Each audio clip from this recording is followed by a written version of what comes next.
UP के संभल में अलविदा की नमाज और ईद को देखते हुए जिला प्रशासन ने साफ कहा है कि नमाज सिर्फ मस्जिदों और ईदगाहों में पढ़ी जा सकती है। प्रशासन ने निर्देश जारी कर कहा है कि कोई भी सड़कों पर या छतों पर बैठकर नमाज नहीं पढ़ सकता और इस निर्देश का पालन न करने वालों के खिलाफ कड़ी कार्रवाई की जाएगी। पुलिस के जवान संभल की सड़कों पर अलविदा की नमाज को देखते हुए गश्त कर रहे हैं। शुक्रवार को रमजान के महीने का आखिरी जुमा है। ऐसे में किसी तरह का विवाद ना हो, ये सुनिश्चित करने के लिए प्रशासन ने निर्देश जारी किए हैं। स्पष्ट रूप से अवगत कराया गया और सुनिश्चित किया गया है कि मस्जिद एवं ईदगाह के अंदर ही नमाज अदा की जाएगी और परिसर के बाहर सड़क पे कोई भी नमाज अदा नहीं की जाएगी। बिना लाग लपेट अपने बयानों की वजह से सुर्खियों में रहने वाले संभल के सीओ अनुज चौधरी ने भी सांप्रदायिक सौहार्द बनाए रखने की अपील की है। आप सबको मेरी तरफ से बहुत बहुत शुभकामनाएं। आपका जुम्मा और आपकी ईद बहुत अच्छे से गुजरेगी। इसी तरह रामनवमी भी है। सभी त्योहार हमें बहुत अच्छे से कराने हैं। हमारा पर्पज यह प्रशासन का कोई भी अधिकारी कोई भी ये नहीं चाहेगा कि मेरे रहते हुए हमारे रहते हुए कोई बवाल हो या कोई दिक्कत हो। संभल में पिछले साल 24 नवंबर को हुई हिंसा के बाद सांप्रदायिक माहौल बेहतर रखने की कवायद में जिले में संवेदनशील इलाकों में कड़ी सुरक्षा व्यवस्था की गई है। सीसीटीवी और ड्रोन कैमरों से निगरानी के अलावा पुलिस और पैरामिलिट्री के जवान गश्त कर लोगों से शांति बनाए रखने की अपील कर रहे हैं। दिल्ली विधानसभा में आज अवैध मीट के दुकानदारों का मुद्दा उठा। इस मामले पर पीडब्ल्यूडी मंत्री प्रवेश वर्मा ने सदन को कार्रवाई का आश्वासन दिया। करनैल सिंह जी। दिल्ली विधानसभा में गुरुवार को बीजेपी विधायक करनैल सिंह ने अवैध मीट की दुकान का मामला उठाया। करनैल सिंह ने प्रश्नकाल में कहा कि नवरात्र आ रहे हैं, फुटपाथ और दुकानों पर खुले में मीट बिक रहा है। इससे पहले करनैल सिंह दिल्ली पुलिस कमिश्नर को भी सड़क पर नमाज के मामले में पत्र लिख चुके हैं। दुकानों पर खुले तौर से जिनके पास लाइसेंस भी नहीं है, मैं मंत्री जी को अनुरोध करूंगा कि इसका संज्ञान लेकर के कम से कम जो पटरियों पर मीट बेचा जा रहा है उसको इमीडिएटली बंद किया जाए। मेन रोड पर नमाज पढ़ी जा रही है तो निश्चित रूप से नहीं पढ़ना चाहिए। मैं उसका पक्षधर हूँ। नमाज पढ़े अपनी मस्जिद में, जहाँ उनका स्थान है वहाँ पढ़े, वहाँ हम उन्हें कुछ नहीं कर रहे, लेकिन रोड को जाम नहीं होने देंगे। कोई भी दिल्ली सरकार के कैबिनेट मंत्री प्रवेश वर्मा ने कहा कि दिल्ली में जहां कहीं भी अतिक्रमण है उसके खिलाफ कार्रवाई की जाएगी। उन्होंने सभी विधायकों से अपील की कि अपने अपने विधानसभा क्षेत्र में इसकी एक लिस्ट बनाएं। जब अतिक्रमण के खिलाफ ड्राइव चले तो वो खुद इसमें शामिल हों। दिल्ली विधानसभा के बजट के चौथे दिन आम आदमी पार्टी ने सदन से वॉकआउट किया। उसका कहना था कि दिल्ली में कानून व्यवस्था पर विधानसभा में सवाल उठाए जाने से उन्हें रोका जा रहा है। दिल्ली में बढ़ते हुए अपराध और लॉ एंड ऑर्डर को लेकर दिल्ली विधानसभा में सवाल पूछने पर आम आदमी पार्टी के 5 विधायकों के सवाल को खारिज कर दिया गया। इस पर आतिशी ने स्पीकर को पत्र लिखा और फिर सदन में भी इस मुद्दे को उठाया, लेकिन अनुमति न मिलने पर आम आदमी पार्टी ने सदन से वॉकआउट कर दिया। जब आम आदमी पार्टी के विधायकों ने इस बिगड़ती हुई कानून व्यवस्था के मुद्दों को दिल्ली विधानसभा में चर्चा के लिए लगाया तो विधानसभा अध्यक्ष विजेंद्र गुप्ता जी ने उसको खारिज कर दिया। कह दिया कि दिल्ली विधानसभा में कानून व्यवस्था पर चर्चा ही नहीं होगी। स्पीकर विजेंद्र गुप्ता ने कहा कि सदन के सदस्यों को केवल उन विषयों पर प्रश्न पूछने चाहिए जिसका उत्तर मंत्री दे सकते हैं या उन पर कोई कार्रवाई कर सकते हैं।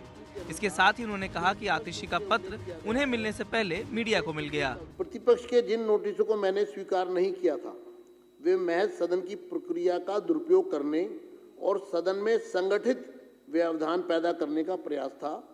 मैं ऐसा नहीं होने दूंगा। दिल्ली विधानसभा की इस बजट सत्र को 2 दिन के लिए और बढ़ा दिया गया है।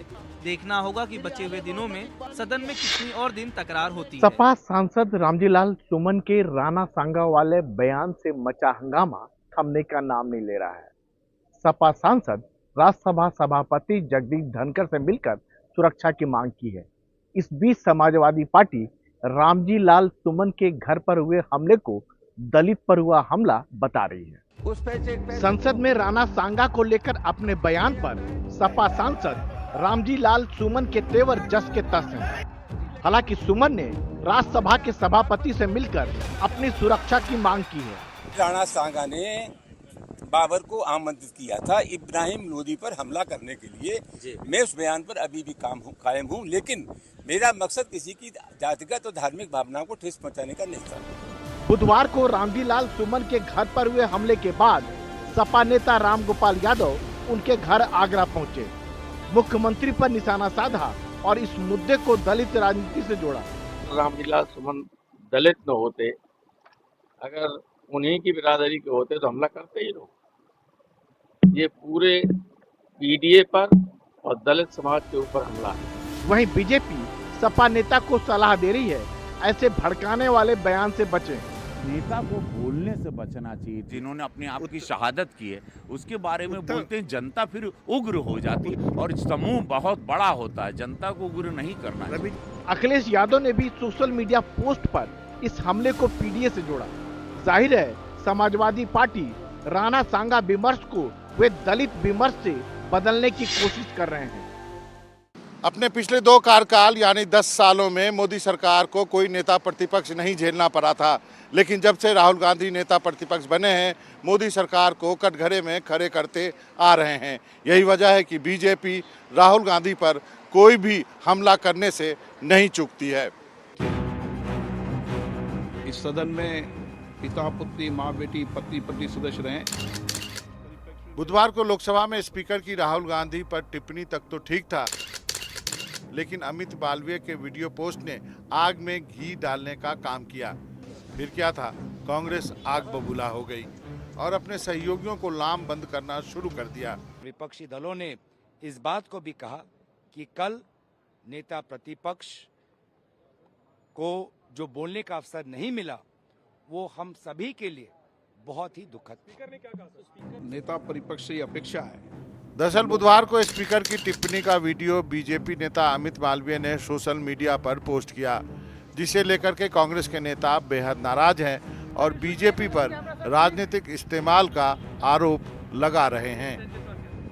स्पीकर साहब 1 बजे कुछ और बोलते हैं, 3 बजे आईटी सेल, बीजेपी का आईटी सेल पार्लियामेंट का मिसयूज करता है। एक नेता प्रतिपक्ष का सम्मान होता है, स्वाभाविक है कि वो उस आचरण को करें, और जब उनकी पार्टी के सदस्यों को बोलने का अवसर मिला तो उन्हें क्यों नहीं मिले। जब से राहुल गांधी विपक्ष के नेता बने हैं तब से सत्ता पक्ष और विपक्ष के बीच तनातनी चलती ही रहती है और कई बार इसके केंद्र में राहुल गांधी ही होते हैं। बिहार में चुनाव नजदीक आते ही पार्टियों ने एक दूसरे के ऊपर हमले तेज कर दिए हैं और अब टेक्नोलॉजी का भी सहारा लिया जाने लगा है। जेडीयू ने युवा वोटरों को लुभाने के लिए एक पोस्टर जारी किया है, जिसपे क्यूआर कोड स्कैन करने पर युवा वोटरों को आरजेडी के शासनकाल की कुव्यवस्था के बारे में विस्तार से बताया जा रहा है। आइए बिहार, फिर देखिए यहाँ का सियासी वार और पलटवार। आइए बिहार, फिर देखिए यहाँ का पोस्टर वार। गलियों में, सड़कों पर, चौक चौराहों पर पोस्टरों का अंबार है और बढ़ती गर्मी के साथ सियासतदानों के शोर का अंबार है। पटना का आर ब्लॉक चौराहा है, बड़ा ही इंटरेस्टिंग पोस्टर है। ये पोस्टर जो है एनडीए के लोगों ने साटा है, ऑब्वियस है। और इस पोस्टर का आप मजमून देखिए, भूलेगा नहीं बिहार जंगल राज का अत्याचार, भूलेगा नहीं बिहार। जंगल राज के अत्याचार को जानने के लिए स्कैन करें, क्यूआर कोड दिया गया है। बिहार में बिहार है, नीतीश कुमार है, ये जेडीयू की पिछले चुनाव की लाइन थी, तो इस बार क्यूआर वाला पोस्टर लाया गया है। एनडीटीवी भी इस क्यूआर को देखकर जानने को उत्साहित हुआ और क्यूआर को स्कैन कर डाला। फिर क्या हुआ जानिए। वहाँ पे उन्होंने एक वीडियो भी लगाया है, वो वीडियो जो है जंगल राज के बारे में वीडियो है और उसके बाद जो है वो लगातार उस पर कंटेंट है। मंगलवार को पूर्व मुख्यमंत्री राबड़ी देवी के आवास के बाहर वक्फ और एनआरसी को लेकर मुख्यमंत्री नीतीश कुमार पर निशाना साधते हुए पोस्टर लगाया गया था। पोस्टर में मुख्यमंत्री नीतीश कुमार की तस्वीर भी थी। लिखा गया था, तुम तो धोखेबाज हो, वादा करके एनआरसी पर हम तुम्हारे साथ नहीं, वक्फ पर तो बिल्कुल भी साथ नहीं, वोट लेंगे तुम्हारा लेकिन साथ नहीं देंगे। बॉलीवुड अभिनेता सलमान खान ने आखिरकार लॉरेंस बिश्नोई गैंग द्वारा दी गई धमकियों पर अपनी चुप्पी तोड़ी है। सलमान खान ने मुंबई में सिकंदर के प्रमोशन के दौरान अपनी चुप्पी तोड़ी। क्या कुछ कहा उन्होंने, वो सुनिए।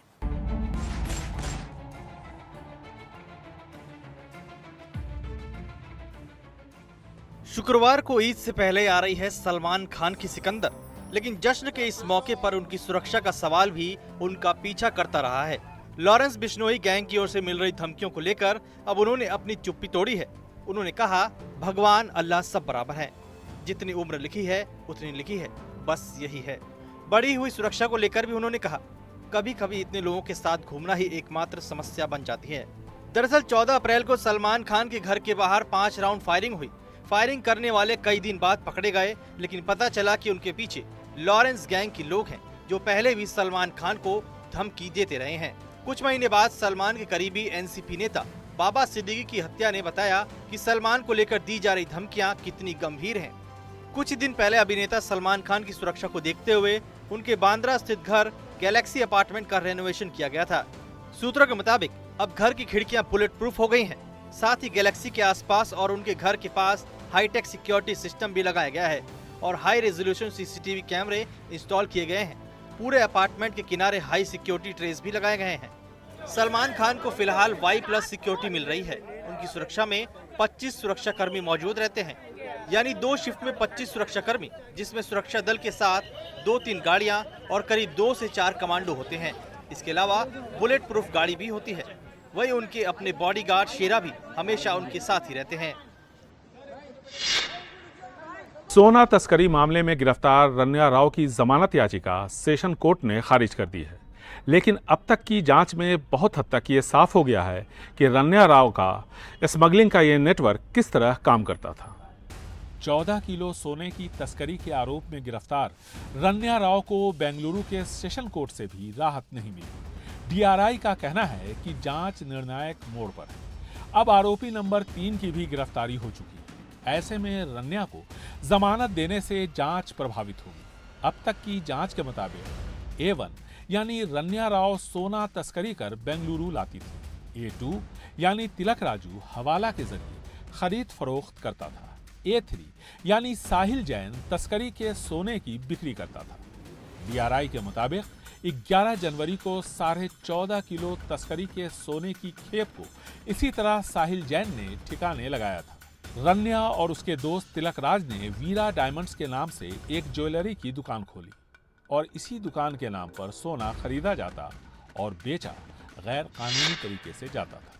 एक माँ जिसने 9 महीने अपने बच्चे को कोख में रखा, उसको जन्म दिया, उसको पाला, उसकी खुशियों में अपनी खुशियां देखी, लेकिन जब पहले दहेज प्रताड़ना और उसके बाद बच्चे को उससे छीन लिया तो माँ ने भी अपना जीवन खत्म कर लिया। ये कहानी है राजस्थान के जोधपुर की ममता गौड़ की, जिसकी शादी 2021 में बड़ी उम्मीदों और सपनों के साथ हुई थी, लेकिन शादी के बाद हालात वैसे नहीं रहे जैसा उसने सोचा था। ससुराल वाले उस पर दहेज के लिए दबाव बनाने लगे, मानसिक और शारीरिक प्रताड़ना दी जाने लगी। उसने 2023 में पुलिस से मदद भी मांगी, लेकिन पुलिस ने केवल ससुराल वालों को चेतावनी देकर छोड़ दिया। और फिर जो हुआ, उसने ममता की जिंदगी को अंधेरे में धकेल दिया। जिस बेटे को उसने 9 महीने अपनी कोख में रखा, उसी बेटे को ससुराल वालों ने उससे छीन लिया, उसे अपने जेठ और जेठानी को सौंप दिया। बेटे की जुदाई से ममता टूट चुकी थी। उसने पति से शिकायत की, लेकिन उसे ही धमकाया गया और फिर जब पूरा घर सो रहा था, ममता ने खुद को फांसी लगा ली। हमेशा के लिए ये ममता खामोश हो गई। जेठ के क्या की लड़कियां हैं और वो लड़का नहीं है, इस वजह से उसको देने के लिए बात हुई तो उसको बहुत विरोध करना पड़ा। ममता के पीहर वालों को जब इसकी खबर मिली तो उनका गुस्सा फूट पड़ा। उन्होंने शव लेने से मना कर दिया। आरोप लगाया कि आत्महत्या नहीं बल्कि दहेज हत्या है। आखिरकार पुलिस ने पति और ससुर को हिरासत में ले लिया है। दहेज मृत्यु के संबंध में एक प्रकरण दर्ज कराया गया था, जिसमें कल 2 आरोपियों की गिरफ्तारी हो चुकी है, उसके पति वासुदेव और ससुर सुरेश की। क्या इस गिरफ्तारी से वो मासूम अपनी माँ की गोद कभी वापस पा सकेगा? क्या न्याय सिर्फ कानून से होगा या समाज को भी अपने भीतर झांकने की जरूरत है? देश में मुफ्त की स्कीमों की दौड़ मची पड़ी है। सरकार हर कुछ लोगों को मुफ्त में देने को तैयार है। छत्तीसगढ़ व्यापक ने परीक्षा शुल्क मुफ्त की, बड़ी संख्या में लोगों ने फॉर्म भरे, लेकिन परीक्षा से ही लोगों का मोह भंग हो गया। देश में इस समय मुफ्त का ऐसा मौसम चल रहा है कि आदमी को अपनी परछाई भी फ्री में मिल रही है। सरकारें मुफ्त बिजली, मुफ्त पानी, मुफ्त राशन से आगे बढ़कर अब मुफ्त परीक्षाएं भी दे रही हैं, लेकिन मुफ्त की चीज की किसे कदर होती है। छत्तीसगढ़ में व्यापम ने सोचा कि बच्चों के सपनों की कीमत हटा दी जाए, लेकिन बच्चों ने सपने देखना ही छोड़ दिया। छत्तीसगढ़ व्यापम ने परीक्षा शुल्क माफ कर दिया तो आवेदन करने वालों की बाढ़ आ गई। जैसे शादी में फ्री का खाना देखकर दूर दूर के रिश्तेदार पहुंच जाते हैं। लेकिन जब असली इम्तिहान देने की बारी आई तो 23 मार्च को हुई मत्स्य निरीक्षक परीक्षा में सूरज जैसे महज 9% परीक्षार्थी परीक्षा केंद्र तक पहुंचे। हम तो डाल देते हैं, बट ये है सर वो प्रेजेंट नहीं दे पाते सर एग्जाम हॉल में। व्यापम का जवाब सुनिए, कुछ ऐसा कि सरकार नौकरी देगी लेकिन लोग नहीं लेने आएंगे और अधिकारी बस कंधे उचका देंगे। इस बार की उपस्थिति आश्चर्यजनक रूप से कम तो थी, लेकिन एक्चुअल नहीं बोल सकते कि किस कारण से उपस्थिति कम हुई है। व्यापम ने जब से निःशुल्क परीक्षा की घोषणा की है तब से आवेदन फॉर्म भरने वालों की संख्या में ऐसा उछाल आया जैसे किसी ऑनलाइन सेल में डिस्काउंट देकर लोग टूट पड़ते हैं। अब व्यापम बेचारा माथा पकड़कर बैठा है कि ये कौन सा इश्क है जिसमें लोग प्यार यानी आवेदन तो कर रहे हैं लेकिन डेट यानी परीक्षा पर नहीं आ रहे। बेरोजगार लोगों के लिए फायदेमंद तो है, लेकिन इससे शासन को ये नुकसान हो रहा है। पूर्व के नियम में बदलाव करने का वक्त आ गया है और निश्चित तौर पे राज्य सरकार इस विषय पे जल्द फैसला लेगी। व्यापम से गुजारिश है, मत्स्य निरीक्षक की परीक्षा तो हुई मगर जो नतीजा आया है उसमें इंसान कम और मछलियों की हंसी ज्यादा सुनाई दे रही है। बुधवार इस साल का सबसे गर्म दिन रहा जब तापमान बढ़कर 40.1 डिग्री सेल्सियस तक पहुंच गया। मार्च में मई का अनुभव हो रहा है। मौसम विभाग का पूर्वानुमान है कि अगले 2 दिन दिल्ली और उत्तर भारत के राज्यों में तेज गर्मी से कुछ राहत जरूर मिलेगी, लेकिन 30 मार्च से इन राज्यों में गर्मी एक बार फिर बढ़ने लगेगी।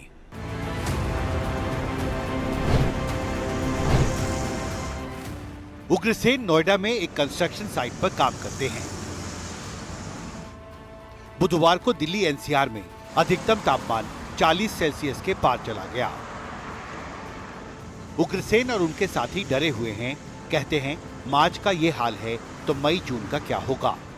तो गर्मी हमको ज़्यादा दिक्कत दे रही है क्योंकि 40 डिग्री टेम्परेचर है जो अभी मार्च में ऐसा चल रहा है, तो आगे क्या होगा इसका। तो लगता है बहुत ज़्यादा, नीचे काम करता तो गर्मी लगेगा ना। बहुत देर तक आप धूप में काम नहीं कर पाते। नहीं सही बात है। उधर मौसम भवन ने गुरुवार को कुछ राहत की खबर दी। अगले 3 दिन तापमान दिल्ली और उत्तर भारत के राज्यों में 2 से 5 डिग्री सेल्सियस तक घट सकता है, लेकिन 30 मार्च से गर्मी फिर बढ़ जाएगी। दिल्ली में अभी मैक्सिमम टेम्परेचर 3 दिन तक गिरने की संभावना है। उसके बाद दोबारा जैसे आपका हवाएं धीमी हो जाएंगे तो 2 से 3 डिग्री राइज का संभावना है आपका 30-31 तारीख के आसपास। आपने कहा था number of heat wave days भी ज्यादा होंगे इस सीजन में। इस सीजन में होने का संभावना है नॉर्थ वेस्ट और सेंट्रल इंडिया में, जहां पर मैक्सिमम टेम्परेचर्स ज्यादा रहने की संभावना है। जाहिर है हीट वेव का खतरा इस साल काफी बड़ा है।